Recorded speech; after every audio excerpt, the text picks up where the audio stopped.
Bonjour, bonsoir, c'est pas que ça fait longtemps ici, mais un petit peu beaucoup, oui, sur cette plateforme qui, je ne vous ai pas oublié. Vous en faites pas, YouTube, j'espère que vous allez bien, j'espère que vous vous portez bien. Oui, je n'ai pas été active et assidue sur cette chaîne et je m'en excuse, il fallait bien un moment dans l'année évidemment avoir un petit coup de down question de la création de contenu sur cette plateforme, et je sais bien peut-être que vous attendiez principalement un autre vlog. Il y aura un vlog la semaine prochaine du coup, parce que sur cette semaine je suis également en train de filmer un petit vlog de mon côté, de ma petite semaine, de mes journées et tout, donc vous allez voir, j'espère que ce sera sympathique. Mais aujourd'hui on est là pour parler du harcèlement et plus principalement aussi de mon harcèlement scolaire, cyberharcèlement et tout ce qui est moins fun dans tout ça. Effectivement, j'ai fait plusieurs vidéos au sujet de ma phobie scolaire avec mon témoignage. J'ai aussi fait ma vidéo où je parle de mon coming out, donc il y a pu avoir déjà les petites informations concernant l'homophobie dont j'ai été victime. Mais là, je voulais plus principalement faire le volet sur le harcèlement, tout simplement parce que de façon très triste et malheureuse, je me suis retrouvée à faire un déblabla sur le thème de l'école, et bien évidemment ça a bifurqué sur le côté harcèlement. J'ai été dévastée de lire encore et encore des témoignages de personnes qui subissent du harcèlement encore tous les jours. Mes réseaux sociaux, principalement aussi sur Snapchat où j'ai une communauté qui est un peu plus jeune et qui du coup au collège eux subissent du harcèlement, donc je me suis dit que ce serait intéressant de faire un format plus long. J'en parle souvent sur mes réseaux sociaux avec des formats short et ainsi de suite, et même en live sur ma chaîne Twitch d'ailleurs. N'hésitez pas à venir 5 jours par semaine, rendez-vous du 15h. Pour ceux qui n'ont pas toutes ces plateformes, je me suis dit c'est bien de faire un format un peu plus long sur YouTube. Quand on parle de harcèlement, j'insiste vraiment très lourdement pour les personnes qui sont les harceleurs. Par pitié, arrêtez tout de suite. Et je sais que là, peut-être que possiblement il y a des personnes qui ne se rendent même pas compte de ce qu'ils font, et peut-être que c'est complètement minimisé dans eux, leur façon de faire, leur façon de voir quelqu'un tous les jours et entre guillemets le taquiner. Sachez que une taquinade plus une taquinade, quand c'est répétitif et que c'est tout le temps et c'est inscrit dans la routine, une personne qui subit ça et qui vit ça, elle supporte pas en fait. Et sur le long terme, c'est impossible de supporter. Il faut arrêter de dire non mais t'es pas fun, t'as pas d'humour, t'as pas tout ça. Non, c'est très grave, donc c'est un sujet qui n'est pas du tout à prendre à la légère. N'hésitez pas, d'ailleurs si vous avez soit vécu du harcèlement, soit été le harceleur, à commenter sous cette vidéo, parce que il y a aussi cet aspect là où on essaie de se mettre dans la tête même d'une personne qui a harcelé et qui peut témoigner sur le fait que finalement ça n'apporte rien du tout dans la vie, et on apprend un peu plus tard que ça vient en fait d'un mal-être intérieur qui est extériorisé parce que une personne assume différemment certaines choses, une personne peut-être est plus sortie du moule et qui du coup ça dérange. Mon harcèlement personnellement il a commencé dans le sens où, ça je l'ai expliqué plusieurs fois, je suis passée de la ville à la campagne. La campagne tout le monde se connaît, donc c'est sûr que c'est beaucoup plus facile les ententes, tout ça, sauf que bah du coup moi je suis une personne de la ville, donc j'arrive dans une école primaire de campagne, j'étais en CE1 en plus, donc c'est en cours de scolarité, et directement je me suis pris d'affinité quand même avec une personne en particulier. C'est tout parce que en fait tout simplement je n'arrivais pas à aller vers les autres. De toute manière, quand on me voyait d'apparence dans la cour, j'étais cette personne avec son manteau long, le bonnet sur la tête, à avoir les mains dans les poches, à faire des tours de la cour. Vraiment je suis cette personne-là. Je ne sais pas si vous aviez cette personne dans votre école primaire, mais c'était moi. Et donc bah forcément, c'est un peu bizarre. Les élèves se chahutent. Moi ça a commencé vraiment très bêtement parce que je portais un bonnet assez souvent. Du coup ils se sont pris de grippe sur mon bonnet, ils s'amusaient à me l'enlever, à se le jeter entre eux et tout.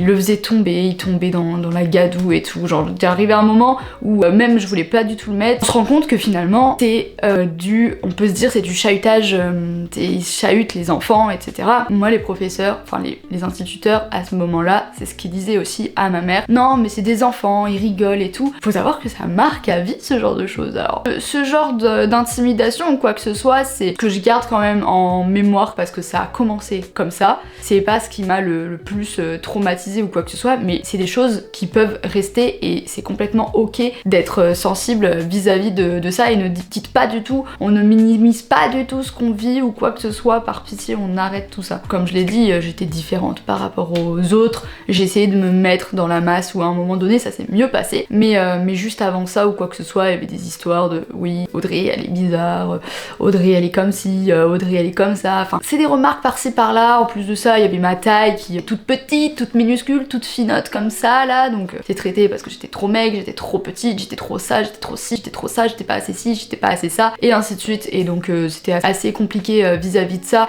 Les instituteurs n'ont pas du tout arrangé la chose, étant donné que moi, ma maman a pris directement quand même au sérieux toutes ces histoires et en a parlé au professeur. J'étais en classe et parce que je ne parlais pas assez fort, la professeure me faisait répéter encore et encore jusqu'à ce que je parle beaucoup plus fort. Forcément, les élèves qui sont autour de toi, ils regardent et sont en mode elle parle pas fort, trop marrant, trop drôle. Je vous rappelle qu'on a 7, 8, 9, 10 ans, hein, ces âges-là, donc certains n'ont pas du tout été éduqués dans certaines valeurs. Enfin moi, jamais de la vie je me serais permise de me moquer de qui que ce soit, enfin déjà parce que je le vivais, mais au-delà de ça, même si je ne l'avais pas vécu, jamais de la vie je me serais permise de faire ça. Mais bon, ça c'est un autre sujet. Donc pour les parents qui sont aussi en train de regarder cette vidéo, n'hésitez pas à faire une petite piqûre de rappel à vos enfants, possiblement, à leur rappeler que c'est important de prendre soin de ses pères et de pas dire des mots comme ça qui peuvent profondément blesser finalement. Ma primaire s'est passée de façon très chaotique et l'entrée au collège, j'ai essayé de faire comme tout le monde, être dans le moule et tout, parce que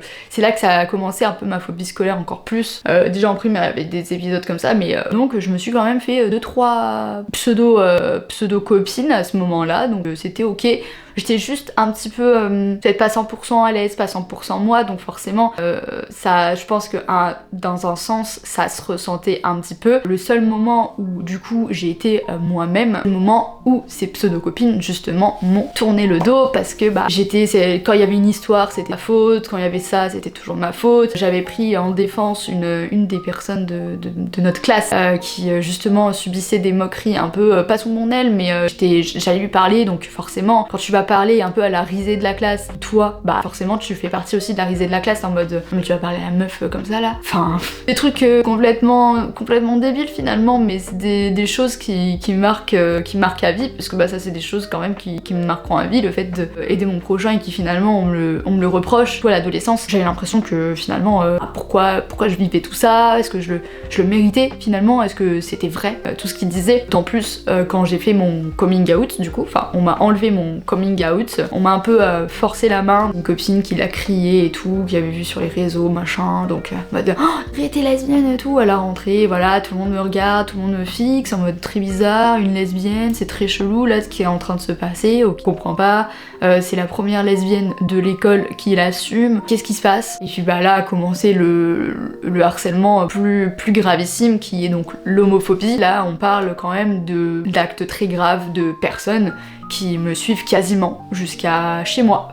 Des personnes qui m'insultent, personnes qui s'amusent sur les réseaux sociaux à m'insulter. En troisième, du coup, parce que là j'ai quitté l'école, je retente une scolarité où je rentre au collège et tout, et il s'avère qu'à ce moment-là, je suis avec quelqu'un, et cette personne est du coup avec moi au collège. Forcément, là, je reviens d'une année au CNED, donc je suis encore plus la meuf bizarre qui a fait l'école à la maison, trop de la chance. Du coup, bah là, ça a commencé, c'était un peu plus cool dans le sens où il y avait mon frère à ce moment-là au collège, donc il m'a un peu pris sous son aile. Il y a les bruits de couloir qui retombent dans tes oreilles, il y a des personnes qui, aux pauses de récréation, tout ça, des personnes qui sortent leur téléphone, qui prennent des photos, des personnes qui prennent des photos sous les yeux des surveillants. Les surveillants, qu'est-ce qu'ils font? Rien du tout. De toute façon, tous les adultes que j'ai eus dans ma scolarité n'ont jamais rien fait. Forcer la main ou quoi que ce soit sur plein de trucs, n'ont jamais aidé. J'ai 1 ou 2, 3 professeurs, c'était des pépites, mais sinon d'autres, c'était horrible, hein. Même l'infirmière scolaire, l'assistante sociale qui disait comme quoi il fallait pas que je me montre en couple, alors que bah tous les couples hétéros qui se bécotent, est-ce qu'on leur dit quelque chose? Pas forcément, enfin je sais pas. Donc l'homophobie c'est vraiment, ça c'est par contre c'est quelque chose qui m'a, ça aurait pu m'impacter dans le sens où j'assume pas trop, ou je veux pas trop me montrer avec ma copine. Au contraire c'est quelque chose que je veux montrer au monde entier, genre même si je tiens la main dans la rue ou quoi que ce soit, un petit peu moi ma revanche sur la vie. Bien évidemment, je la pécho ouvertement dans la rue, mais j'en ai rien à faire. Et ouais, l'homophobie, pour revenir à ça, même mon identité et tout, long, c'était trop compliqué, du coup je me suis renfermée, pour ça j'ai refait l'école à la maison, je suis tombée extrêmement bas, dépression, anxiété sociale, vraiment pas cool, donc c'est forcément dans ces moments-là que tu te dis, enfin en fait, tout peut prendre des proportions qui sont très gravissimes, enfin on ne prend pas des pincettes avec tout ça, donc c'est pour cette raison que j'insiste encore et je le répéterai jamais assez, mais parlez-en, par pitié, que ce soit à vos parents, des professeurs, infirmières, assistantes sociales. Si ne vous écoutent pas, il y a des numéros qui sont accessibles, je vous les mettrai du coup en description, mais il faut absolument en parler parce que on peut s'en sortir. À l'heure actuelle, regardez-moi. Très honnêtement, que vous avez beaucoup d'exemples quand même sur les réseaux sociaux, il faut prendre les bons exemples de personnes qui s'en sont sorties et qui vont bien à l'heure actuelle. À l'heure actuelle, forcément, je vous raconte tout ça et oui, ça laisse des traces. Oui, ça reste quand même dans votre mémoire. Mais ça fera moins mal. À un moment donné, vous ne pleurerez plus quand vous raconterez toutes ces histoires. Vous ne serez pas en train de trembler parce que vous raconterez ces histoires. Là, à l'heure actuelle, je suis fière de qui je suis. Je suis fière de pas rentrer dans les cases, de pas rentrer dans le moule. J'en ai rien à faire d'être un fucking mouton, guys. Soyez vous-même, soyez épanouis, soyez heureux.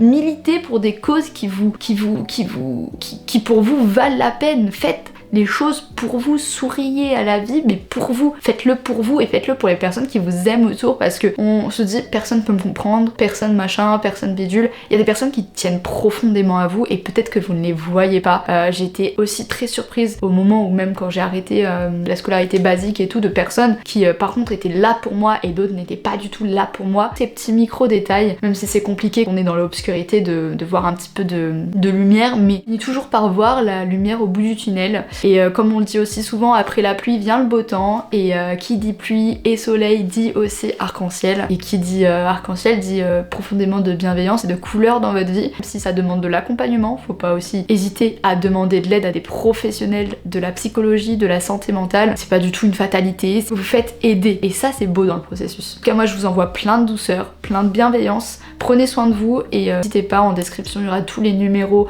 qui seront épinglés, et si vous avez besoin de faire vos petits témoignages dans l'espace commentaire, c'est aussi là pour ça, pour relayer un maximum ce sujet et le mettre en lumière. À bientôt.